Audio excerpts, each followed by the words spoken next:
হঠাৎ করে দরজায় ঠক ঠক শব্দ। রাত তখন 2টা বাজে। পুরো শরীর হাত পা ঠান্ডা হয়ে আসতেছিল, পুরো শরীর কাঁপাকাঁপি করতেছে। আমার শাশুড়ি ঘুম থেকে উঠে পুরো শরীর কাঁপতেছে, উনি ঢুলে পড়ে যাচ্ছিল। ভেবেছিল এই বুঝি তার ছেলেকে ধরতে এসেছে, কারণ এই পর্যন্ত শুনে এসেছিল যে চারপাশে মানুষকে ধরে নিয়ে যাচ্ছে পুলিশ। এই ভয় পেয়েছিল হঠাৎ করে ঘুম থেকে উঠে, এটা মনে করেছিল তিনি। আর আমার মনে এসেছিল যে চারিদিকে তো ডাকাতদের দল আসতেছে, তো এই বুঝি আমাদের বাসায় ডাকাত চলে এলো। আমার হাজব্যান্ডকে দেখি দৌড়ে এসে দরজার উপরে, আমরা একটা ছিটকারি আটকাই, নিচেরটা, উপরেরটা আটকাই না কখনো, তো ওইটা আটকাচ্ছে এবং কি আমার শাশুড়িকে টেনে এনে বোঝাচ্ছে যে মা কিছু না, কিন্তু কিছু না বললে কি হবে, দরজায় ঠক ঠক করতেছে তো করতেছে, থামতেছে না। চারিদিকে মাইকের এলান শুনে আমি ভেবেছিলাম আজান দিয়েছি। হঠাৎ করে ঘুমটা ভাঙার কারণে পরে কিছুক্ষণ পরে বুঝতে পারলাম আসলে ঘটনাটা কি। আসসালামু আলাইকুম, কেমন আছেন সবাই?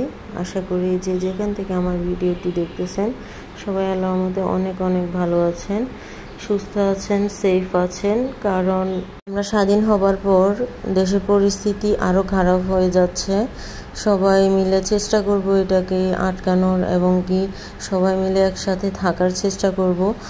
আর আশেপাশে পরিচিতিদের নাম্বার রাখার চেষ্টা করব, যাতে করে আমাদের আশেপাশের লোকজনের হেল্প নিতে পারি আমরা কোনো বিপদে পড়লেই। আসলে আমাদের বাসায় 2টার দিকে প্রত্যেকটা এলাকায় এখন ডাকাতি হচ্ছে, সবাই জানে। ডাকাতের সংখ্যা অসংখ্য বেড়ে গিয়েছে। আমাদের ছাত্র ভাইদের জীবন দিয়ে ওনারা আমাদেরকে একটা স্বাধীনতা দিল বাংলাদেশের মধ্যে।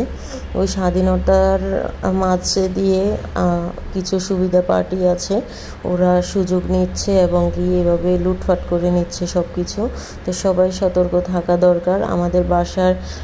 আমাদের এলাকায় প্রত্যেকটা মাইকে এলান শুরু করে দিল হঠাৎ করে 2টার দিকে যে ডাকাত আসার সম্ভাবনা আছে। সবাই সবার যে জিনিসপত্র আছে সবগুলো নিয়ে সজাগ থাকার জন্য, এবং কি প্রত্যেকটা বিল্ডিংয়ে সবাইকে জাগিয়ে দেওয়া হয়েছে, দরজায় গিয়ে নক করে জাগিয়ে দেওয়া হয়েছে। এবং কি আমার হাজব্যান্ডের একটা কলিগ ফোন করে ওনাকে জাগিয়ে দিয়েছিল। পরে আমরা তো আর জানি না, আমরা দরজার ঠক ঠক শব্দ শুনে আমি হঠাৎ করে আমার ঘুম ভেঙে আমার শরীর হাত পা সব ঠান্ডা হয়ে যাচ্ছিল। আমার শাশুড়িও ভেবেছে যে এই বুঝি তার ছেলেকে ধরে নিয়ে যেতে এসেছে বা কোনো বিপদ। উনিও পুরা শরীর হাত পা ওনার কাঁপতেছে, উনি ঢুলে পড়ে যাচ্ছে। তো আমার হাজব্যান্ড উপরে নখটা আটকালো এবং কি নিচেরটা তো আগেই আটকানো ছিল, আটকিয়ে এরপরে আমার শাশুড়িকে বোঝাচ্ছে যে আসলে এরকম কিছু না, পুলিশ এখন আর কাউকে ধরে নেয় না। আর এখন কিছু সুবিধা পার্টি ডাকাত দল প্রত্যেকটা এলাকায় ঢুকে যাচ্ছে, এই জন্য সবাই সতর্ক করতেছে। আর আমাদের এলাকার এবং প্রত্যেকটা এলাকার মানুষজন আস্তে আস্তে একজনকে খবর দিয়ে বেরিয়ে পড়ে রাস্তায়। তো এই জন্যই বলেছি যে আপনারা সবাই প্রত্যেকটা জায়গা থেকে নিজেদের জন্য সতর্ক থাকবেন এবং কি আশেপাশে যোগাযোগ ব্যবস্থা করার জন্য যোগাযোগ ব্যবস্থা রাখার চেষ্টা করবেন। আশেপাশে যেই ভালো লোকজন আছে তাদের সাথে যোগাযোগ রাখার চেষ্টা করবেন। এতে করে আপনারা কোনো বিপদে পড়লে আর্মিরা আসার আগে, তারা আসতে তো একটু লেট হবেই, তারা আসার আগে যাতে আপনারা সবাই মিলে দলবদ্ধ হয়ে যেতে পারেন, তাতে করে আপনাদেরও সুবিধা হবে, এতে করে আর কোনো সমস্যাও হবে না। আর চাইলে এখন একটা হোয়াটসঅ্যাপ গ্রুপ বানিয়ে নিতে পারেন। হোয়াটসঅ্যাপ গ্রুপ বানিয়ে নিলে হবে কি, আপনারা একটা ফোন দিলেই সবাই সজাগ হয়ে যেতে পারবে এবং কি আপনাদেরকে হেল্প করতে পারবে যদি আপনাদের কোনো বিপদ হয়। তো আপনারা বসে না থেকে সবাই সবার দিক থেকে একটু সতর্ক হয়ে যাবেন। আমার সাথে যা ঘটেছে তা যাতে আর কারোর সাথে না ঘটে, সেই জন্য এই কথাগুলো বলা। তো আমার কথাগুলো আপনাদের কাছে ভালো লাগলে কমেন্টে জানাতে পারেন যে কি মতামত আপনাদের। পরিস্থিতি খুবই খারাপ। আর্মিরা আসতে আসতে অনেক দেরি হবে, সেই জন্যই বলতেছি যে আপনারা আশেপাশের লোকজনদের সাথে যোগাযোগ ব্যবস্থা করার চেষ্টা করবেন, অবশ্যই ব্যবস্থা রাখারও চেষ্টা করবেন। আর আমি এখানে কথা বলতে বলতে আপনাদেরকে একটা রেসিপি দেখিয়ে দিলাম।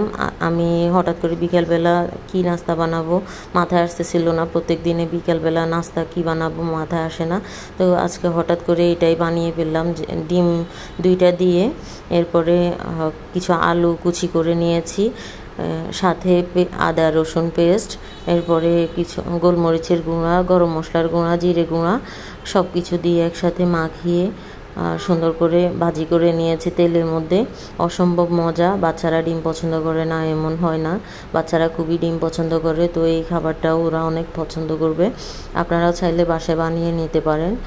আর এরপর আমার সাথে ঘটেছিল যে আমি প্রত্যেকটা মাইকে এখন 2টা বাজে, এখনও অ্যালার্ম করতেছে, এখনও অ্যালার্ম বন্ধ হচ্ছে না। তো কিছুক্ষণ পরে নিচে শোর করতেছে সবাই মিলে, একজন আসতেছে শোর করতেছে। ওইটা শুনেও আমার পুরো শরীর হাঁটু কাঁপতেছে, আমার ঘুমই আসতেছিল না। কিভাবে ঘুমাই বলেন, এভাবে ঘুমানো যায়? তো যাই হোক, লাস্ট মুহূর্তে 3টার দিকে হয়তো আমার ঘুম চলে এসেছে, তাই সকাল সকাল উঠে ভয়েসটা দিচ্ছি, তাই আমার ভয়েসটা কেমন জানি শোনাচ্ছে। দেখা হবে নেক্সট কোনো ভিডিওতে, সে পর্যন্ত আল্লাহ হাফিজ, আসসালামু আলাইকুম।